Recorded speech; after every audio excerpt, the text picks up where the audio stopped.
Welcome to the Exceptional Sales Leader Podcast with Darren Mitchell. If you're a sales leader looking to take your leadership to a whole new level, then this is the podcast for you. We'll be exploring tips, techniques, and strategies to help you take your leadership to the exceptional level and allow you to enjoy more money, more meaning, and better sales results.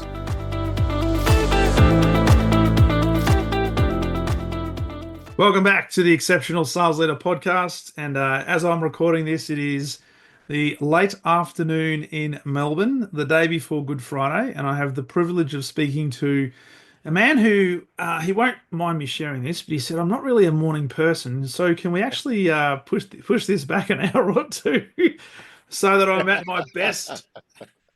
Mr. Jimmy Cannon, all the way from the UK, world-renowned speaking coach, singer, saxophonist, and all sorts of things in between. Welcome to the podcast, my friend. Hey Darren, wonderful to be here. Thank you so much for allowing me on the podcast. Especially the Antipodean wokeness or wakeness in this time of day. No, it's a completely different time of day for you. I'm just not a morning person, as you can tell, because I'm already spluttering and stuttering my way around this. Yeah. Well, I must admit, when you first jumped onto YouTube, onto Zoom, I was just looking at YouTube on my screen there. Yeah. You had a beautiful photo, as most people do within their Zoom account, and it was you with a very lovely facial expression, which I think was a straw. Was it a straw? I shall for the radio listeners. I will replicate the which is. Shall I tell you about the straw? Shall I tell you about what that is? Yeah, there's got to be a story behind it, surely. There is a story behind it. The story is that there's a gentleman called Ingo Tietz, who is a Swedish vocal pedagogue. And he came up with, he's really a bit of a guru and a genius in voice circles. And the thing of when I got into how long have we got? When I got into teaching singing, so I've been a singer for a very long time and a saxophonist. And when I got into singing teaching, a friend of mine said, Jimmy, do you need, the gigs were kind of like gigs, as anybody knows, as an actor or a singer, are just up and down. It really depends. You just have to be lucky. And you have to be in the moment, and you have to be networking and all that stuff, which is just any other business. Yeah. And, we moved out of London. So I was in London for 30 odd years as a professional singer. And we moved out of London, and a friend of mine said, do you want some work teaching? And I said, yeah, great. And what another friend of mine said, Jimmy, you are just going to be in this quagmire of controversial ideas and concepts around the voice and singing, because there's lots of different ways of thinking about teaching singing. So there's the bel canto operatic way of classical singing, and then there's the speech level singing, which comes from Stevie Wonder and Michael Jackson. Anyway, blah blah blah. I'm going off track, but there's I thought I can sing. I had a couple of lessons, and I thought, right, I need to get some either proper singing lessons, or I need to, find out what's going on. So I did that a long time, and that was about 20 years ago. Cut a very, very long story short, which we can go back to. I ended up doing a master's in voice pedagogy through University of Wales, and it led me down a path of studying the voice and the physiology of the voice, etc., which was really fascinating. And so, having said that, there is still a lot of controversy and a lot of discussion around these, especially on Facebook. It must be true if it's on Facebook. Yeah, it must be true. It's absolutely, exactly. So just whatever you read is completely true. So one of the things that you learn when you're learning about the voice is what's called semi-occluded vocal tract exercises. And these are exercises that take the energy away from the vocal cords or vocal folds. And that one of the exercises that we do, well, I do, and we do as singers, is called the straw exercise. Now, you can stick the straw in a glass of water, and the idea is that the really easy one is, I say it's really easy, but we could do this actually, um, is a glass of water, and you've got to keep the bubbles going, right? So you've got to put the straw in the water, and you push air, you blow air through the straw, and the bubbles come up, and you keep the bubbles going. The idea is that you're controlling the out breath, you're controlling the flow of air. So when you're speaking, Yeah. you're taking the acoustic energy away from the vocal folds, and therefore not straining the voice. And there's lots of great, amazing things. So the other thing to do with the straw is to make a hum through it, and I'll do it now so your listeners can hear. So, can you hear that? Yeah. Yeah. Yeah. So, Yeah.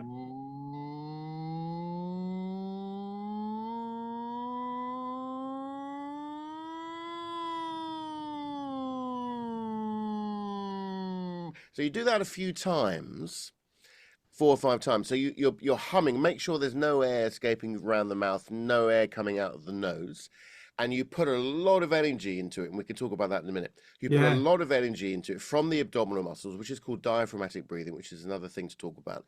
Yeah. And how long have we got? 4 or 5 hours? Yeah, this is like a Joe Rogan podcast, 3 or 4 hours. Yeah, exactly. Yeah, that's it. I'll get the cigars. Right. So, and then you do that 4 or 5 times. What you should feel is a resonance in the mask area. So not only does it help spread the acoustic energy around the body, so it Mm. takes away from the larynx, it also gives a vibration, a feeling of resonance in the mask area, which your mask area is around your cheeks, your nose, your eyes, the bottom, your nasal passages, basically. Yeah. And it allows you to project the voice more. So with originally the mask area was an area of resonance that opera singers could cut through the orchestra, Mm. and that developed into a musical theater type of voice. Mm. So that sort of do you wanna be rich? Do you wanna be tired? Like, I'm just making that up. Freudian slip. Um, all that stuff. So that sort of sound allows you to project your voice more, or cut through the Mm. orchestra originally. But in speaking and in communication, it's a way to, cut through the crowd, cut through the team, make your voice heard without straining. And also coming back, I knew there was a circle to come back here Yeah. with your audience, with sales. It's a way to cut through the noise without sounding aggressive, or without sounding, arrogant or salesy, I Mm. suppose. Mm. It's a great thing you just talked about there, because as you were talking, I'm remembering some of the great performers that I've seen, and one of the most amazing performers is a singer by the name of Michael Bublé. You've probably heard of him, and we've seen him when he's been in Australia. I think we've seen him about 3 or 4 times, but he changes his repertoire a lot, but there's always one song he does towards the back end, and typically in the encore. And I can't remember the sound of the name of the song, but about 3/4 of the way through the song, and he's in a big auditorium like the Tennis Centre here in Australia, which is probably 15,000 people. Yep. And he then all of the microphones get switched off. The orchestra or the band stops playing, and he sings about a third or a quarter of the song a cappella Mm. without any microphone, and he manages to fill the auditorium with his voice. And Yep. it's just an incredible example of projection. Because one of the things I did want to ask you was, Mm-hmm. for people who are in the public speaking sphere, and even Mm-hmm. people who are doing pitches and keynotes, and it may not necessarily be their prime role, they very often get sore larynx, sore throat. It sounds like they're screaming. It sounds like they're trying to sound bigger because their volume is it. They're trying to yell. Yep. Some techniques to be able to do that, because I'm Sure. I'm very big on voice projection, but also, as you described, Mm. resonance within the voice itself, so it has Yep. credibility. Yeah. Because a lot of the time when we're speaking and people who have deeper voices have a higher level naturally of credibility because it's just a fact. Yeah. But even people with higher pitched voices can still generate levels of credibility through the way they use their tonality. Absolutely. So I love before we delve into some of the, I guess, the nuances of voice and how we can use that to good effect and everything we're going to talk about today. So just so listeners know, everything we're doing today is for coaching, training purposes only, but it's all based on ethics, good ethics, not dodgy convincing and not dodgy manipulation. Yes, Um, absolutely. Yeah, that's great. That's interesting. Yeah, that's yeah. so with your background, because I normally, and thank you for giving us a bit of the background in terms of your singing career and then teaching. Mm, The things you do today, the fact that you're working with leaders from all over the world and helping them with their voice, and we're just talking about one guy based in Australia who you've been working with. mm. Was this something that you just fell into through, I guess, the opportunity that teaching provided you, or was there a conscious decision you say, you know what, I've got something here that perhaps nobody else really does in this market that can really resonate with people? What was it that made you do what you do today? Okay, so the the story that I use, which is true, is a chap that I met at a party. I was very lucky to be involved in a Eurovision song, and I co-wrote a Eurovision song. And off the top of my head, I can't think what it's called. A long time ago, but I was at a party, and it was just it's a pub. We were in a pub in North London, and and I was talking to a chap. He was a friend of a friend, as you do, and we got talking. And this is a long time ago, but he turned out to be in advertising, and he said, "Look, I've got a pitch. I've got to do. We have to pitch our ideas every week to the team, and I hate doing it." He said, I really hate doing it. I love my job. I get really nervous, and I just need if we don't get any training, we don't get anybody coming in. Yeah. I would love to do some training with you, and I thought, well, this is at the time I was singing. I Yes. wasn't, but as you know, as a singer, we know how to project our voice. We know how to sustain and maintain our voice.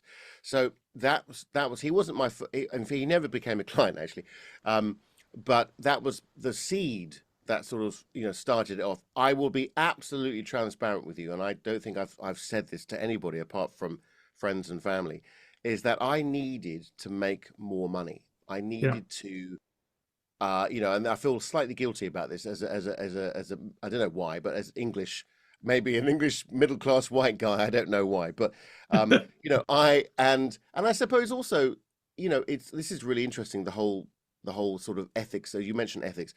sales ethics, and that's been a real transformation for me about having to sell my own product, what I do, which Yes. is you and I could talk about this for hours, and Yeah. I'd love to pick your brains as well, but. Um, the the whole idea is that I got to a point in my life in my sort of late 30s 40s where I've got two children, we want to improve our lifestyle, and I was, forgive the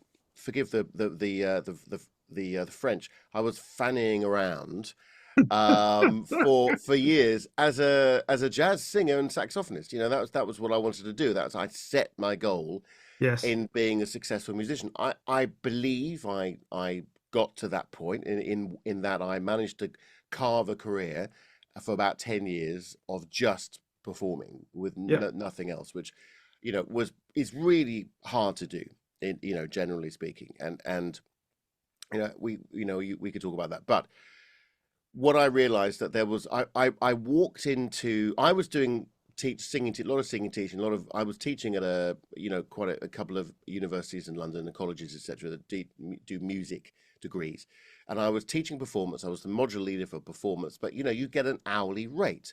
You're Yeah. paid for your time, right? You go in, and I was doing 2-3 days a week, and then doing some gigs, and I was making a living, but it just wasn't really enough. It's nowhere near enough, especially at the climate as it is the moment, to Mm.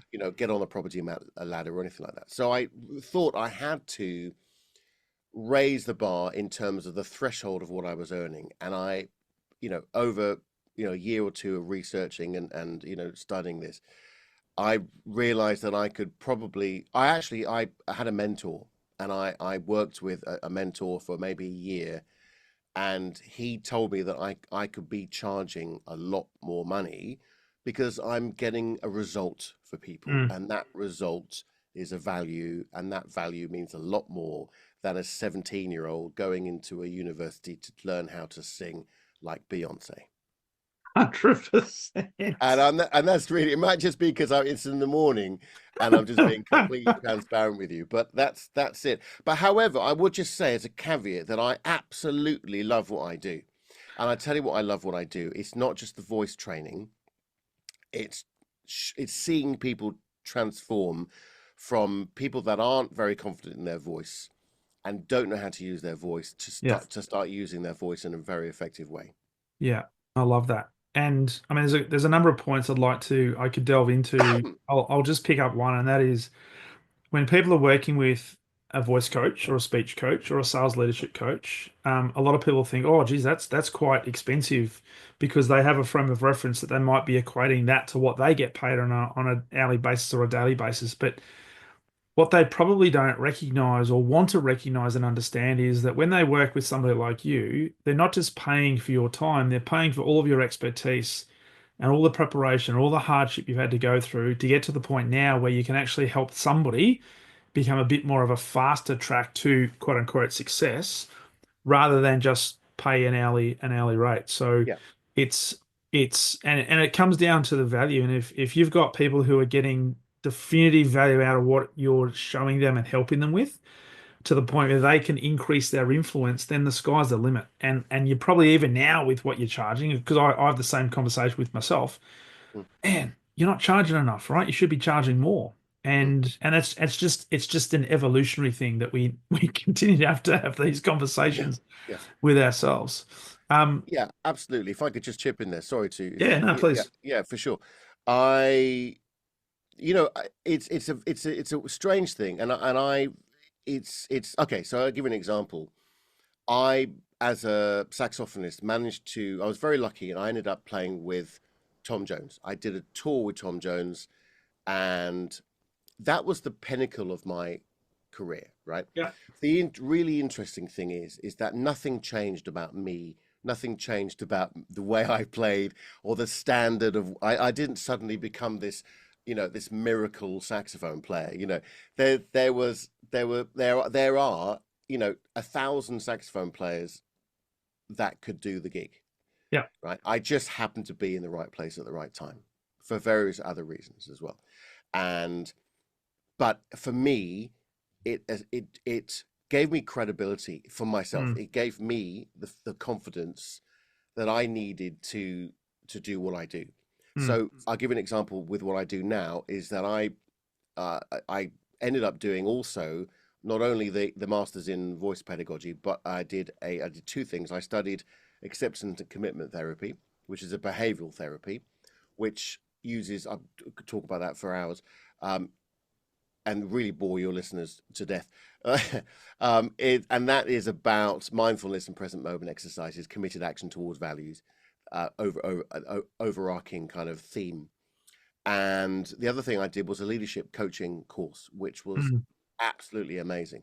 And a friend of mm, mine said, Jimmy, if you're going to go down the corporate world and you're going to, help leaders improve the quality of their voice and how they communicate with their teams, you should do a leadership coaching qualification because you're going to be more respected. There's going to be some credibility. So I feel with yeah, those pronged, that would do, three-pronged approach. I try to say that. Um, that's really helped me personally have the skills and the tools to use to help people in a more holistic way, but also give me the feeling of credibility for myself as yeah. well. And that's probably the most important thing because I was going to ask you because in the time that I've been working for myself for 10 years. So I left corporate in 2015. Mhm, And I've done a coaching degree. I've got all mhm, the NLP qualifications. I'm accredited in all the disc profiling and reach profiling, all the different profiling. There hasn't been a single organization or a single person in the last 10 years that has asked me the question, Hey, Darren, can you show me your qualifications? no, exactly. I didn't. The Tom Jones's tour manager never said to me, Jimmy, can I see your grade 8 saxophone, please? Yes. No, Yes. never had that. What that is, and you know this, especially having studied NLP. I'd love to ask you about that. In fact, my Yeah. mentor was an NLP practitioner, so Yeah. that that shows a lot. That's the the main thing is a personal being personable and having that communication trait and being someone that is interested in other people, because I feel that we're both interested in other people, quite deeply. Well, let's be brutally honest, right, and fully Mm. transparent. We cannot Yeah, do what we do if you didn't have an interest in another human being and helping them become better, right? Because it's absolutely. and I do a lot of leadership work with obviously leadership teams, sales teams that are looking to improve their leadership, their influence, and I it sounds like a broken record, but literally every session that I run, whether this is a repeat client or a new client, I'm always saying you got to realize this is not about you. It never has been and never will be. And you've got to think about how you best serve your audience, how you best serve your client, how you best serve your team. Mm, And mm, so from a coaching point of view, and certainly working with voice, because we're going to talk about credibility and how we, mm, create credibility and influence with the people that we're working with, mm, you mhm. can't make it about yourself, right? You No. cannot make it about yourself. So I'd love to start because we're going to talk about all the different elements of voice that can create credibility in a message. Mhm, You mentioned before that the person you're working, I think it was the person in Australia, or you said no, mm, it may not have been, but you said the client or the person who maybe didn't end up being a client is saying I'm quite anxious or quite nervous mm, about presenting to a team or mhm. presenting to a CEO or whatever the case might be. Why do you think, from your perspective, why do you think it is that people would rather die? I know that sounds extreme, That is true. than present Mm, mm. publicly. Ah, right. What do you think that is? I've got loads of thoughts on that. Okay, so it is. I mean, that's actually a statistic. When I looked at it, when I thought to myself, is there a business here? And then I realized that 79%, it changes every year, obviously, of the American public suffer from public speaking anxiety. So that's what I ended up doing in my MA. I went down the road of performance anxiety and public speaking anxiety, and there are a huge amount of people that are scared to speak in public. And what does that mean? Well, it means presentations, pitches, conversations, socially, professionally, informally, formally, etc. Wedding speech, could be anything at all. So, and we are all. I'm incredibly nervous. When I'm nervous now. I'm not that. You're very very good at doing your job, so that's great. So I feel very comfortable. We had a wonderful chat before, and I know that you and I are on the same level, and we're going to get on. There's not a barrier there at all. But the barrier for most people is the perception of themselves. Yeah. And that is really fascinating to me, in that, people when they come on a discovery call, they talk about their voice, they talk about how they're not being heard, how they're just not getting through. And what generally happens, what the result of the conversation, or when we deep dive into what is really going on, it's mainly a perception of themselves and how they Mm. feel they're coming across. So they're very self-conscious of of how they're being perceived by other people. And you know as well as I do that, generally speaking, people are thinking about what they're having for tea. They're not that concerned. Depends on the scenario, obviously, but they're not Yeah. that concerned about you at all. That's it. Nobody cares about you. Everybody Thank cares goodness, give about a right. shit. Nobody gives a shit about you. So they care, depending. They care about, when's lunch, or what's the ROI, or can I improve this, or whatever it is. So that I think that's the key thing that we work on, is actually to be to be serious for a moment, is to diffuse negative cognitive thoughts that might Mm. be around, which are all around. So we are constantly thinking. I'll tell you what I'm thinking now. I'm thinking, get to the point, Jimmy. That's what I'm thinking, right? Jimmy. Stop waffling around and just get to the point and tell Darren what he needs to know and what his listeners know. Give him the results and the answer. But what you've done very, very, very cleverly is you framed the discussion on that, when we started, you said, look, how long have you got? Because, I want to get into this. I really want to Mm, talk to you and get involved. And that's really exciting for me because there's no pressure. There's not a huge pressure to get to the point, although let's get to the point. mm, So that I feel a bit more comfortable with that, and then we can really explore this. So it's about diffusing negative thoughts that might be there. Now, negative thoughts, and I will stop talking in a minute, I promise, normally appear in somatic or physiological responses. So the shortness of breath, the very fast speaking, mm, the trembling or the sweaty palms, or the upper chest breathing, all of those feelings are reactions to anxiety in some way. They are, mm. and that anxiety comes from the fight flight response that we all feel when we're given the task of, hey, Darren, can you deliver a pitch this afternoon, or can you give a Yeah. presentation on this topic, or can whatever it might be, can you lead the presentation, right? That's the most heightened time of any presentation or pitch is 60 seconds actually before you speak, and then Mm, there's the actual brief itself. So there's 3 points of in heightened anxiety, which is when you're given the brief, 60 seconds before you start speaking, and then at the end, yeah. because at the end is that moment of, we call it where we are called the afterglow. Where in I run a local choir where we are, and it's the afterglow after the performance. We go to the pub and we have a sing and a pint, or maybe Yeah. more.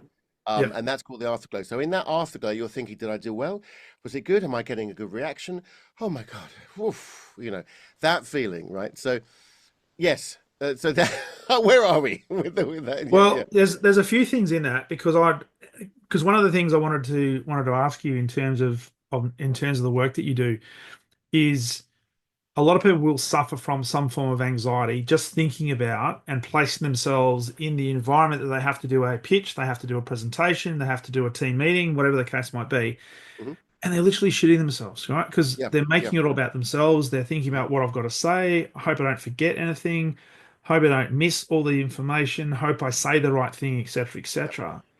Yep. So a lot of it has to be how do we help people Hmm. steady themselves? And I think the breathing techniques that you sort of alluded to Hmm. before can help Yep. because when you get into it, Hmm. you need to be able to use your voice in an effective way to create credibility. Hmm. The other thing we talk about the afterglow. One of the things that I learned very early in I guess, my mentoring career when I was learning how to present and pitch and facilitate was my mentor said, when it comes to feedback, try to avoid reflecting in the afterglow, whether it be positive or not so positive, because you're Mm, still going to be in a heightened state of emotion. that's right. And you might overemphasize how well you thought you did, or Mm, overemphasize how bad you thought you did. mm, mm, mm. Leave it a period of 12 hours or 24 hours, and then rationally think back to say, what did you do well? What did you not do well? So you can think about it rationally. It's Uh, so true. yeah. Yep. Yep. Just to chip in, absolutely true. I've done lots of concerts, lots of gigs in over the years, and there is that again, you're absolutely right. The afterglow, hey Jimmy, that was great, really enjoyed the gig, great, and it's normally the guy or girl sitting in the front of the audience with their arms crossed and staring at you, so, right, entertain me, lad, go on and try to entertain me, because you won't. This is a northern accent if you haven't heard that I before, love it. right? Uh, so and that's what as an entertainer, as a speaker, you're constantly looking at the person who just looks really, really bored and just wants to Mm, wants to look at their phone. So, and it's normally them that come up to you at the end of the speaking gig, or the gig, and say, that was really interesting, thanks very much, I really enjoyed that. How can I learn more, or where can I see you play again, or whatever.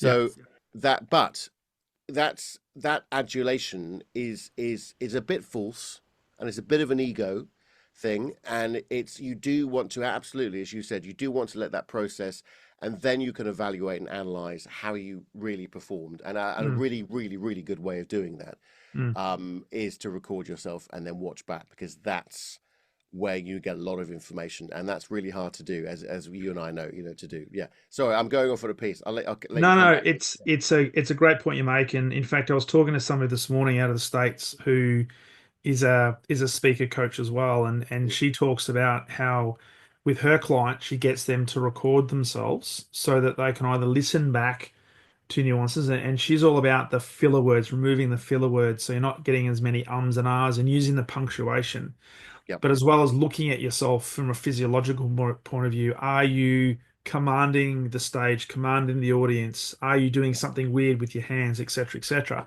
Hmm. But the interesting thing is, it's for most people, it's really difficult to listen to your own voice until you Hmm. keep listening and listening and listening and listening and listening, and then you realize, yeah, that's me, right? So for me, for example, my podcast, I started in 5 years ago, April Hmm. 2020, Hmm.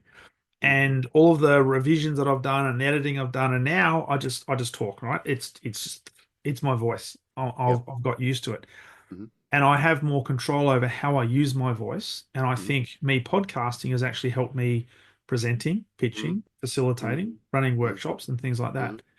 So I'd love from your perspective and the clients that you work with, where do Hmm. you start? Because there'll be people listening to this in terms of I've got to pitch externally to a key customer, but I might also have to pitch internally for new resources or a pitch of an idea or I've got to do an executive briefing. Hmm. Do you take people through a process that helps them increase their level of confidence, but Hmm. also a level of competence through using their voice? Because I really want to get into some of the nuances of voice and some of the maybe the ideas you've got that people can use and walk away Hmm. with something practical. Yeah, absolutely. So good. We're getting very serious now, Darren. I like this. This is good. This is great. No, that's good. Okay. So quick thing on liking the sound of your voice. Just very quickly, if you realize that actually the sound of the voice that you hear yourself is very different to what other people hear. So, an example is that what we hear is the binaural effect of the sound. So we are listening to reflections in all the cavities: head cavity, nasal passages, oral cavity, chest cavity, etc. Yeah. That's what we're hearing. What other people hear? Let's take it in a face-to-face situation. If you and I were in the same room, Yes. then what you would be hearing is the first reflection from the mouth where the sound comes out from into a solid surface back to your ear. So that's what you hear. What we're hearing at the moment, what you're hearing, is a representation of my voice because it's been gone through a analog to digital analog conversion, Yeah. that you're hearing. So it's very different. A very quick exercise, if you're interested, Yeah. right? Sure. To hear actually what you sound like is if you put your hand in front of your mouth, okay, and I'm going to try to be as explanatory as possible for your oral listeners. So put your hand about 2 inches away from your mouth, stand on one leg. No, don't do that. And then cup the other with your other hand. Cup the opposite ear. That's it. And then bring the hand about 3 inches away from your mouth, and say Monday, Tuesday, Wednesday. Monday, Tuesday, Wednesday. Interesting. Yeah. So it's very loud and it's Yeah. very apparent, isn't it? And it's very Yeah. It is. resonant. Now It you is. can play around with the angle and how you just speak. Well, you do in your Yeah. own. Yeah. Go Well, on. it's Yeah. it Go on. actually Go on. it actually sounded Monday, Tuesday, Wednesday. It actually my voice sounded really deeper. Go on. It does. That's the thing, is that it will it that's the and that's well that's great Yeah. if that's the voice that you're looking for. Yeah. We hope that you like that sound. That's the idea. And most people, oh, actually that's not too bad, it sounds right. Yeah. So that's a really lovely way to think. You think, right, actually that's how my voice, that's probably the most accurate representation of how your voice actually sounds. But to go into so I use three pillars, if you like, of coaching, which is your voice, presence, and confidence. So, and they, generally speaking, I use all three in my coaching. Yeah. In that, improving the quality and the sound of your voice gives you more confidence. Improving it, just as you had a colleague come on recently, talked about uh, body language, etc., non-verbal communication. So I work a lot with people that and I help them with their body alignment and their presence. So presence being how you fill the room with your voice, how you Mm. use your voice to create, to fill the space, but fill the space in a right way, in the right way, rather than push away from people or push through the space. Yes. So that's projection, that's resonance, etc. So general, and then confidence is really, and you asked me how to start. Well, so there's various ways, but what I tend to do in my system is that we always start with the breath. So we Hmm. always start with, and you mentioned the breath earlier on. I don't think I've ever done a session where we haven't started with the breath. Mm. So we need to make sure that I'm really hesitating not to go into a whole session here, because this is what I do all day, every day, which is fine. But we need to make sure there's enough breath in the lungs to use, right? So we, generally speaking, we don't, and that's because we're breathing in an upper chest Yeah. way or method. So we need to make sure that we relax the belly, allow the diaphragm to contract, lower and expand the lungs as we're taking a breath in, right? And then to use the breath effectively on the out breath as we're speaking. Mm. So just, and this is really fascinating, and I'm more than happy to share with you this. There's quite a bit of research to say that our sympathetic nervous system is triggered by our voice and how we use our voice. So you can reverse the anxiety just by elongating the vowels as you Hmm. speak and controlling the breath, right? There is absolute research to say that there is a connection between the larynx, the diaphragm, and the vagus nerve to mitigate the anxiety, or to reduce the anxiety as you speak. So by controlling the out breath and using that voice to elongate the phrases, basically to lengthen the phrases as you Yeah. speak and really get into the vowels in right, um, that helps reduce the anxiety. There's papers on this, right? Wow. So, and I find that when I'm working with people that are nervous to even speak, in certain situations, Yeah. especially. So I'm working with somebody at the moment. He happens to be doing, he's a football coach. I can't tell you who he is, but he's a football coach, and as in a English football coach. And he gets very nervous in interviews. So he's great on the pitch. He's great at what he does. He's top of his game, Yeah. literally. And but in interviews, he freezes up.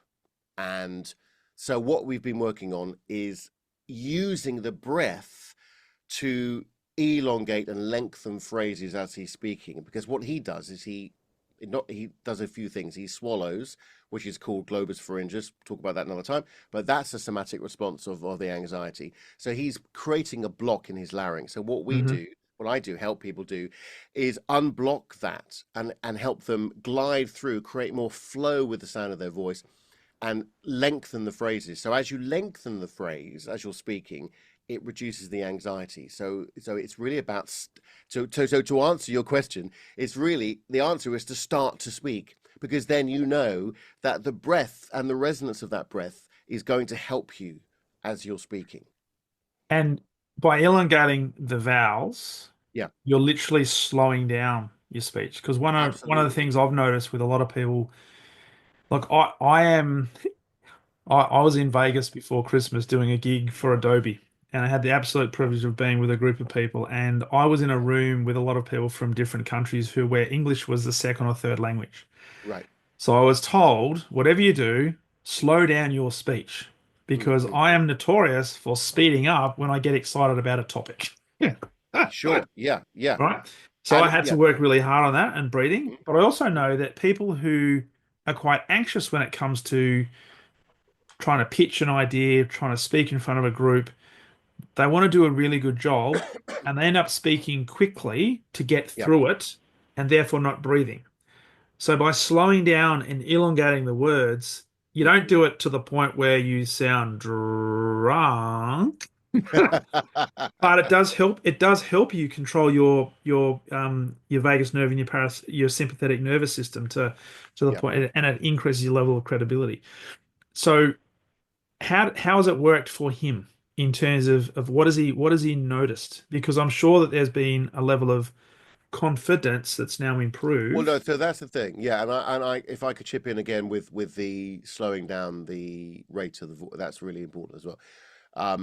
So for him, he that's the thing is that he now feels, it's a process, and it's something that he's had probably since he was 10 years old. Yeah, okay. Is a feeling, and a lot of people that I work with, the story is that they were made to get up and speak in class, right? They were meant to, and we all were, right? And especially in those days, we were meant to, cannons, stand up and recite, whatever it might be, and so we had to stand up and talk some rubbish literature or something, and so he's had it a long time, but he is now feeling a lot more confident to speak in interviews and to share his message and to Yeah, share his skills and knowledge and experience. So that's a great transformation that he's had. Going back to excuse me, going back to slowing down your speech. One thing that I help my clients do is to stop speaking. And that's really that's really hard. And I get this actually from so if you're into jazz, you'll know of two names, John Coltrane and Miles Davis. These are they're sort of pretty much legends yes. in jazz. So John Coltrane was supposedly said to Miles Davis, "Man, I can't stop. I just can't stop playing. I just keep playing and playing and playing." And Miles turns around and says, just take the horn out of your mouth, man. So basically, it's just saying, just stop. So the idea is that you can pause at certain. There are very very powerful ways to use a pause, and so if I could elaborate a little bit. So, for instance, if when you're just before you start speaking, just take a little bit of a 2-3 second pause quite deeply before you start speaking. It gets the attention of the audience. It resets your vagus nerve, it resets your sympathetic system and reduces the anxiety slightly. In Mm, fact, it's a lot of research to say that a deep breath releases endorphins and reduces the heart rate. So that's a lot of practice that can be done on deep breathing, but just taking a very long breath before you speak just centers yourself, centers where you are on the stage. It gives the audience an opportunity to say, okay, this person is going to say something interesting. I'm going to listen, right? So is that switch that you're making yeah, on the two things. If you find that you're speaking too quickly, then stop, take a pause, take a breath, gather your thoughts. And I tell you why this is really interesting is that the audience need time. You'll know this. The audience, yeah. especially in that scenario that you were talking about, where the Mm, audience are the natives, their native language is not it's not their first language. that's it. English is not their first language. So they Yeah. need time to process. Yes. There's a whole process going on of translating Mm, what you just said from their, into in their head. So they need time to process what you just said, digest what you just said, which does if it's whatever you're talking about, you're an expert in what you do. That's going to take some time to yes. process, Yes. and because you and I probably don't realize how much we know, and that's important to relay that to the audience and give them time to do that. So it allows them to process and digest what you just said, but it Mm, also that pause also mitigates the anxiety, but also allows you to gather your thoughts, process what you're about to say next.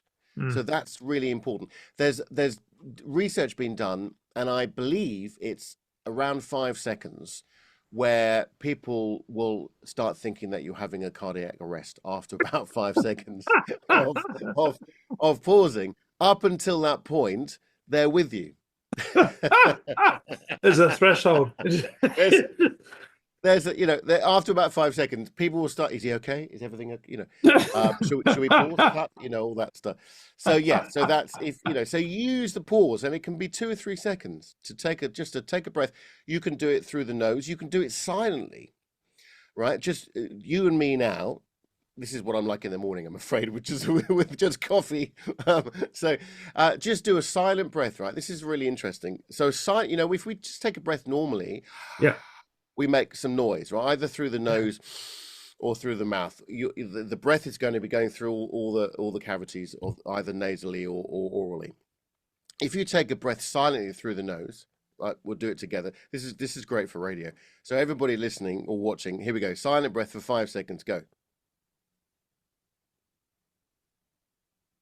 You'll notice that there's a much more direct connection to the diaphragm and how the diaphragm is being utilized at that point. Yeah. And it's a great way to, and also it doesn't make any noise, so you can do this. Nobody will notice that you're taking a much deeper. So if you're in a Q&A and you're thinking, I've got no idea how to answer this question, or I've got to really think about how I answer this question, then do a silent breath through the nose. Nobody will know. No. And that will reset your sympathetic nervous system. Love it. Love it. And when you do that,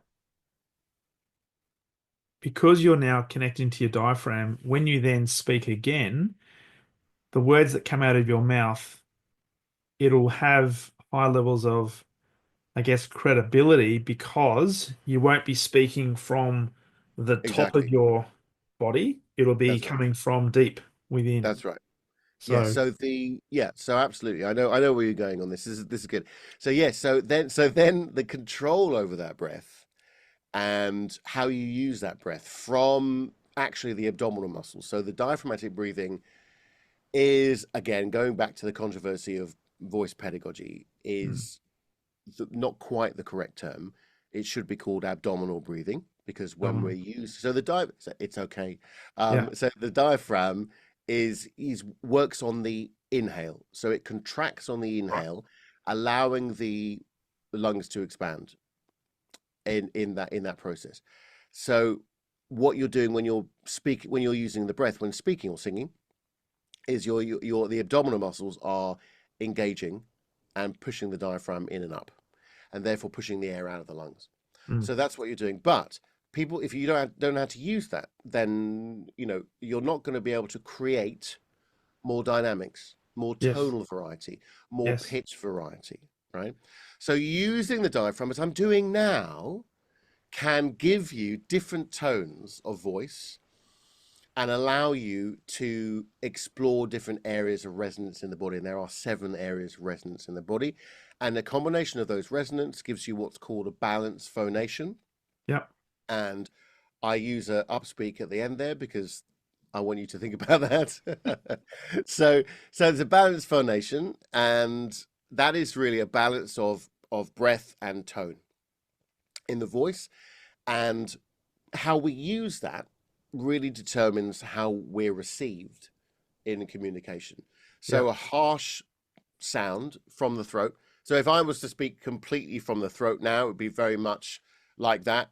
Thanks for the call. Really appreciate your time. How things going today? I'm not going to do an Australian accent. When I first met my father-in-law, who's over here at the moment, and we talked about this at the beginning. My wife is Australian. She's from Perth.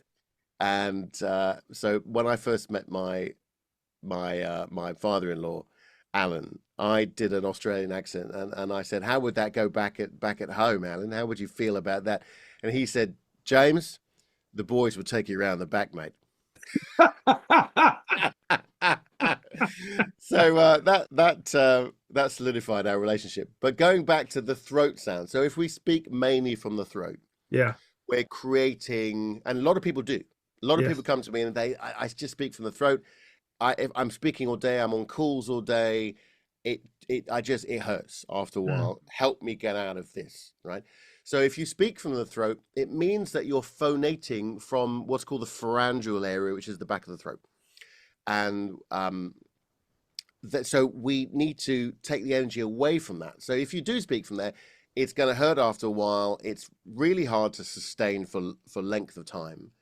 And what you're doing is you're causing too much vocal load. So you're pushing too much air over the vocal cords. Hmm. So that means that you're going to sound like I'm doing kind of an exaggerated impression here. I'm trying not to speak in an Australian accent, but that sort of sound, thanks for the call today. How is everything? How's your day been? And it's sort of not aggressive, but it can come across in a sort of a slightly distant, slightly arrogant, maybe alpha way, Yeah, and that's not what you want to achieve. So what you want to do is to lower the sound of your voice, which means that you can get into more of your chest resonance. You can make yeah. it a little bit more empathic. I do what's called the vicar voice. I'm going to get closer to the mic, and I do. This is my vicar voice. Thank you so much for coming, and do take a few. Don't feel obliged to give anything to the charity for today, but this is the sort of open sound that I'm talking about, which is really opening that chest resonance, that chest cavity, and getting into that kind of sound. Now, I wouldn't suggest that your listeners, if they're in sales, that they suddenly change their voice into that. But Become it's the vicar. Anything under 50 pounds is not acceptable. exactly, yeah. So it's manipulating. What you're doing is you're manipulating the muscles in the larynx Yeah, to change the tonal quality and the character and the color of the sound, really. And that by creating different areas, by creating more resonance in the body. So projection and tone is about resonance and not about volume. So projection is not about volume, it's about resonance. And tone is about creating and encouraging more resonance in the body. yeah. So Jimmy, when you've got people coming to you with that sort of, I guess, predicament that I tend to be talking from the throat, I talk all day, my throat's sore at the end of the day. It's really hard, and I don't seem to be getting the cut through and the credibility that I'd like to. Is there because I'm imagining that some people don't know how to talk from the abdomen, how to breathe appropriately. So Yeah, is there specific little tips or specific little strategies that people can try to implement to help yeah, them that will absolutely. naturally start to increase their voice resonance? Yes. So the first thing is to be able to, as you said before, is to control the outbreath. So shall I give you a couple of exercises to do? Sure. So Love it. okay, so you're going to like this one. This is good. So this is called well, we need to firstly be able to engage the abdominal muscles, right? That's the Yeah. first thing we should do. So what we're doing is we're creating what's called, this is very technical and boring, but we're creating what's called subglottal pressure, right? So the glottis is just below the vocal folds, and what we're doing is we're creating air pressure from the abdominal muscles to just under. I'm getting lots of beeps. People are disagreeing with me on my computer. That's wrong, Jimmy. No, no. That's my imposter syndrome, right, coming out. So so what a really great way to feel that energy is what's called a silent laugh. Okay, so I'm going to do this now, and hopefully you join in with me, Darren, because I know you will. You're already doing it right. So that laugh that you have a beautiful laugh. It's wonderful. Um, and so that laugh, if you could suppress it for me, right? So as you're laughing, yeah, it's that the feeling of when you're rolling around the floor. Let me finish the sentence. When you're rolling around, when you're rolling around the floor in absolutely uncontrollable fits of laughter, right? Which hasn't happened for me for a long time, but that's wonderful feeling with your mates, and someone says something stupid, and Mm. and you're rolling around the floor in the lounge, and you've had a few tinnies. I'm sorry to be the cliche, and and it's like uncontrollable. But you stop, just stop, and you're like this, just. It's that feeling, right? So it's Yes. that energy that you're using. Now, when you're practicing, it has to be quite a lot. But when you Yeah. develop that muscle memory, that muscle strength from your core muscles, then you can use that energy to control the out breath. So what you're doing is you're taking the energy away from the larynx, the throat. Yeah. So that's the first thing that I do is help people control that out breath. And it's amazing how much freer when you get that down, when Mm. you really, it takes a few days to just to control that out breath, how how freeing that feeling is of using your voice, and how you can take the energy away from here. So that's the first thing that I do, is to do that. There's another couple of ways. So if you I'm going to turn away from the microphone because this is very loud, but if I want you to feel that where the diaphragm is. So if you put your hand just below your solar plexus, about 2 inches below your solar plexus, and just up from the belly, kind of in the Yeah. middle, right? Yeah. And I want you to turn around. Imagine that you and I are in New York, and we're on Madison Avenue, and we're gonna hail a cab. Okay, so I'm going to turn away from the microphone, and we're going to take a breath, short breath, and then we're going to go hey, really hey, like that, really loudly. I'll do it first. All right, here we go. Hey. Okay, you go for it. Hey. Good, good. So you need to do that from the abdominal muscles, right? Yeah. So instead Yeah, of from I what could you're doing at the feel it moment, as I said that. yeah. I could So feel if almost you like a contraction. exactly, yeah. So do that, do the same thing again, but a slightly different exercise. Imagine that there's a like a rat or a cat or something come into and you're shushing it away, right? So your hand here again with me. You didn't think you'd be doing this today, did you? So I want you to think about the silent laugh, right? The energy that you when you're laughing like this uncontrollably, right? Good, right? And then close your mouth and imagine you're going to go shh. Well, you are going to do that, right? So that pressure that you're creating here, right? So we're going to do this. You don't have to look away actually, because it's not very loud. So I want you to feel the pressure here, the energy here. I'll show you. Yeah. Do that with me. Go.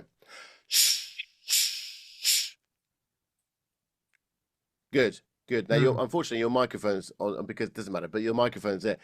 Can you feel it? Can you feel Yeah, where the energy is coming I from? can. Yeah. Absolutely. It comes Yeah. from down here. Yeah. Absolutely. So that's when you're speaking. When I speak, constantly, I'm using that energy all the time. Yeah. Right. Yeah. And the other interesting thing is, if you're lacking motivation, right? So I told you that I last couple of days ago, Darren, I'm not a morning person. I can't do 6 in the morning. Right. Can we make it a little bit later? I'm sorry, mate. Right. I know that my energy is going to be low. I'm not awake, right? I happen to be, but I'm awake now because I'm teaching you about something that I'm passionate Yes. about. Not Yes. teaching you, sorry, that's patronizing, but I'm showing you something Yeah, that I'm absolutely. passionate about, right? Yeah. So that energy, as we're speaking, is going to come across in your speech and come across in your message. Love it. Love it. Yeah. Mate, I've just looked at the time Oh, and you've we've done been going an 3 hour. hours. Yeah, yeah. Maybe we should have got that Joe Rogan cigar and Yeah, just exactly. made it a And a marathon. whiskey. Yeah, that's right. I do have to close this up because I've got to get to a dinner engagement. So, um, Absolutely.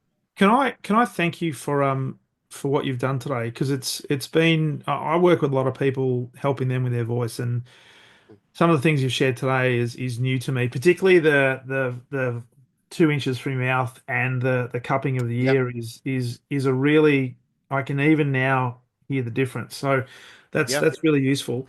For people listening to this who would like to learn a bit more about you and certainly connect with you, where's the best place for them to do that, Jimmy? The easiest way to get hold of me is through my website, Darren, which is jimmycannon.com. Okay. Awesome. And if it's okay, I'll also put your LinkedIn handle up there, your LinkedIn Yeah, link, absolutely. Absolutely. and Fantastic. Yep.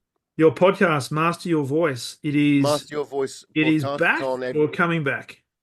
Is it? Yeah, I know it's definitely active. Yeah, no, I'm It's doing it every back. week. All right. Yeah, absolutely back. And my YouTube channel is where most people find me, actually, is Jimmy Cannon Public Speaking Coach, I believe, or Jimmy Cannon Voice Coach. But you've just put Jimmy Cannon Yeah. Voice, you'll find me. Hopefully, Brilliant. otherwise I'm going to sack my SEO guy. Yeah, that's fine. No, that's cool. I'll put all those in the show notes. So that's brilliant. Hey, thank you. I'm glad we got to connect. I'm glad we got to speak. I love the energy you brought, and I love the information you shared. So, my friend, thank you for being such a great guest on the Exceptional Sales Leader podcast. Absolute pleasure, Darren. Enjoy your Thursday. Yeah, it is Thursday. Yeah, just thinking, what day is it? Yeah, well, no, who cares? Now, listen, wonderful. Thanks for your time. Really enjoyed it. Thanks, Thanks Jimmy. very much, Darren. Wonderful. Cheers, Speak mate. soon. thank you for listening to the Exceptional Sales Leader podcast. I trust the information in this episode has been helpful in your journey towards becoming exceptional. And remember, please take the time to rate the show, subscribe to the show so other people can find it. But also, if I can help you, jump on my calendar, go to leadwithdarren.com, and let's have a conversation about how I can help you along your journey to being exceptional.